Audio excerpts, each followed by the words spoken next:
6:47, your top stories this Thursday in your Sunrise Smart Start. A family from Rochester tells News 8 they're afraid to send their children back to school after they were told a substitute teacher at school number 50 assaulted their son. 7-year-old Matthias Tucker's mom and dad say they received a call telling them their son had been dragged across the floor and slammed into a wall. They say they did see surveillance footage of the incident, but were not able to obtain that video due to safety protocol. We'll edit it. It'll be all good. We send our kids to school to learn and have fun and interact with friends. We're not expecting them to be assaulted by grown women that they don't know. You know, it's frustrating and it's heartbreaking. RCSD leaders say they're looking into this, but would not give us any more details at this point.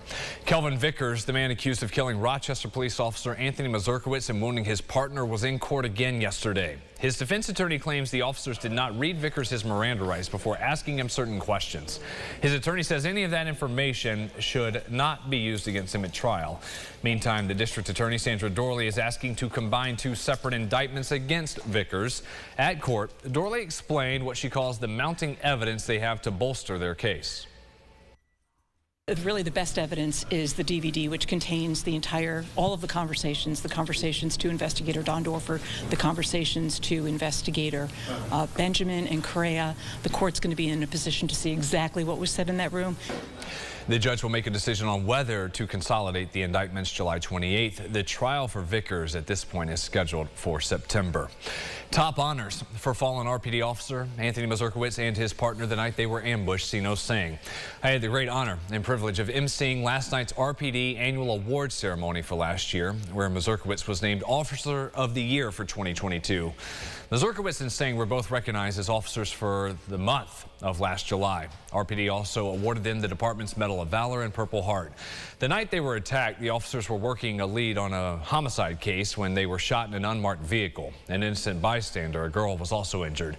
Immediately after the ambush, Mazurkowitz radioed for help. Singh, while under fire, pulled Mazurkowitz to cover while shooting back at the suspect, who was later captured. RPD says both officers bravely distinguished themselves through an act of courage. That event, the award ceremony, was not open to the media last night. Security cam video shows a pride flag being ripped down in Chilai. This was around 3 yesterday morning at a home on Weatherwood Lane. The owner says this is the second time it has happened within a week and says they've heard from several others in the area who have had their flags taken. June, of course, is Pride Month. We did reach out to the sheriff's office for an update on this case. We have yet to hear back. New details from the Buffalo area and Lockport. The cave where that boat capsized Monday, killing 1 man, injuring many others, is closed.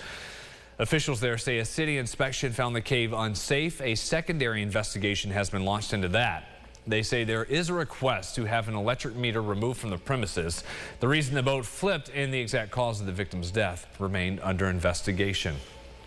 Here in Monroe County, a lawmaker is explaining why she voted against $7 million in new funding approved for the sheriff's office this week. Susan Hughes-Smith says she wants to first see the impact of the recently passed county budget, which provides increased funding for MCSO. Some of the money approved will be used to bring multiple agencies together for a new facility that'll be called the Regional Investigative Operations Center. This will also create around 40 new positions for the sheriff's office. The police, it is what it is. We go to jobs and we see things that the average person doesn't, and a lot of trauma, and you have to process that and deal with that. So having these extra deputies to be able to cover for when someone needs a wellness day or a few hours or whatnot, just to be out there and help. Currently, the sheriff's office is in the process of looking into bringing on the new hires and finding out where the biggest needs are. A revised rate hike request for NYSEG and RG&E customers would mean a lot of you would see about $10 extra on the bill, maybe less monthly. That increase is much smaller than the initial proposal, but this is still a bump. It is an increase. The president and CEO of the electric company says the 3-year increase would meet demands of New York State as they try to go green, allowing the utility to invest in better infrastructure, which they say was put on hold due to the pandemic. Sunrise traffic at 651. Main Expressway is looking okay. New crash just reported, though, moments ago. Chilai Avenue, Daunton Drive out there on the west side of the airport. We'll have another update on your Thursday morning commute at about 7:26 during CBS Mornings. Happening today, following a long wait and legal battle, state officials are expected to grant the first licenses to open dispensaries here in the Finger Lakes. New York's Office of Cannabis Management will vote on those during a board meeting scheduled for 11 o'clock. For so long, businesses in our region were left out due to a lawsuit that came from a Michigan-based company. That case was later settled, and it cleared the way for the first licenses for the Rock area. The school year all but over for all of our local students, but health officials are already emphasizing recommendations for back-to-school fall immunizations now.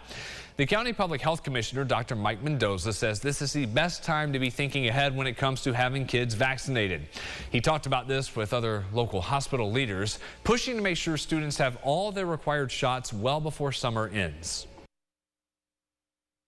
What we're hoping to do is spread that demand out over the summer so it's not as urgent. And as much as we love to give vaccines here in the health department, we don't do primary care for kids here in the health department. And so I'd rather children get their vaccines in the context of an overall well care visit. But certainly we'll take care of people as they come. Doctors emphasize the family's responsibility to reach out to a primary care provider to schedule routine visits as they book quickly. They also recommend looking into school-based vaccine sites and other clinics around the region. As we look ahead, Juneteenth coming up Monday. Before that, a lot going on this weekend to celebrate this. Jatira Marsh joins us this morning with a story about some of the festivities planned for Rochester. Jatira. Brennan, on Saturday, Martin Luther King Jr. Memorial Park will be filled with thousands of people as the greater Rochester community will commemorate 50 years of hip-hop and embrace a lifetime of freedom at the Juneteenth Festival. It'll kick off with a parade followed by an elders ceremony inside the Strong National Museum of Play at 11 a.m. to acknowledge the true meaning of Juneteenth.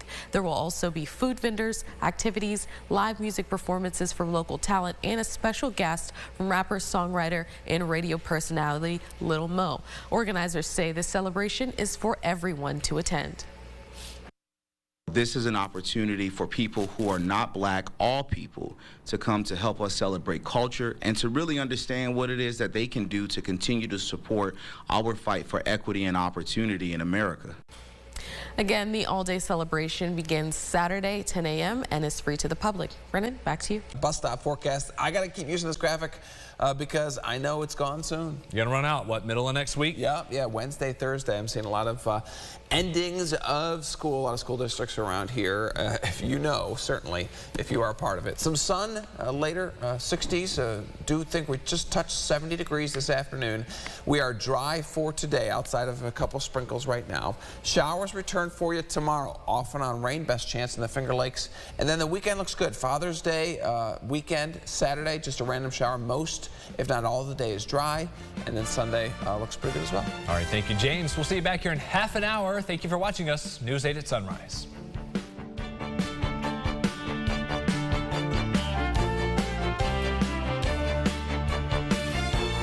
Follow News 8 wherever you are on RochesterFirst.com, Facebook, Twitter, and on our app for news and weather.